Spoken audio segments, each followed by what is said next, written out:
ನಮ್ಮ ಕೆಚ್ಚೆದೆಯ ವೀರ ಕನ್ನಡಿಗರು ತಂಡದಿಂದ ನಾವು ಮಧು, ಸ್ನೇಹ, ದರ್ಶನ್ ಬಂದಿದ್ದೀವಿ. ಒಂದು ಶಾಲೆಯನ್ನ ಸ್ವಚ್ಛ ಮಾಡಿ ವಾಶ್ರೂಮ್ಗಳನ್ನ ತೊಳೆದು ಗಿಡಗಳನ್ನ ನೆಡೆಸಿ ಶಾಲಾವರಣವನ್ನ ಸ್ವಚ್ಛ ಮಾಡಿ ಹೋಗ್ಬೇಕು ಅನ್ನೋ ಒಂದು ಉದ್ದೇಶದಿಂದ ಬಂದಿದ್ದೀವಿ. ಯಾಕೆಂದ್ರೆ ನಮ್ಮ ನಾವು ಗೌರ್ಮೆಂಟ್ ಶಾಲೆಯಲ್ಲೇ ಓದಿದ್ದು.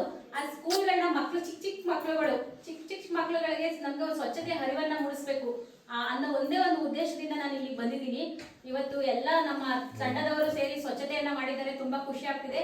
ಹಾಗೆ ಹೋದ ವರ್ಷ ನಾವು ತುಂಬಾ ಗಿಡಗಳನ್ನ ನೆಡೆಸಿದ್ದು. ಆ ಗಿಡಗಳನ್ನ ನಮ್ಮ ಶಿಕ್ಷಕರು ತುಂಬಾ ಚೆನ್ನಾಗಿ ಕಾಪಾಡ್ಕೊಂಡಿದ್ದಾರೆ.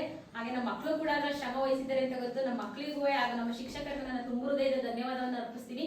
ಹಾಗೆ ನಮ್ಮ ಮಕ್ಕಳು ಕೂಡ ಮುಂದಿನ ದಿನಗಳಲ್ಲಿ ಸಮಾಜಮುಖಿ ಕೆಲಸಗಳಲ್ಲಿ ತೊಡಗಿಸಿಕೊಳ್ಳಬೇಕು. ನೀವು ಗಿಡಗಳನ್ನ ನೆಡೆಸಬೇಕು, ನಮ್ಮ ಪರಿಸರವನ್ನು ಉಳಿಸ್ಬೇಕು. ಯಾಕೆಂದ್ರೆ ನಮ್ಗೆ ಗಿಡಗಳಿಂದಲೇ ನಮ್ಗೆ ಆಕ್ಸಿಜನ್ ಉತ್ಪತ್ತಿ ಆಗೋದು. ನಿಮ್ಗೆ ಪಾಠ ಮಾಡ್ತಾರಲ್ವಾ ಸರ್? ನೀವೆಲ್ಲ ಯಾರಿಗೂ ಹೆದರಬಾರ್ದು. ನಾವು ಸಮಾಜ ಸೇವೆ ಮಾಡ್ಬೇಕು ಅಂದ್ರೆ ಏನಿರ್ಬೇಕು ಹೇಳಿ? ಧೈರ್ಯ ಇರಬೇಕು. ಯಾರು ಏನಂತಾರೆ, ಹಿಂಗ್ ಮಾಡಿ ಏನಂತಾರೆ ಅಂದ್ರೆ ಯಾರು ಏನು ಅನ್ಕೋಬೇಡಿ. ನಿಮ್ಗೆ ಏನ್ ಮಾಡ್ಬೇಕು ಅನ್ಸುತ್ತೆ ಅದನ್ನ ಮಾಡಿ, ಆಯ್ತಾ?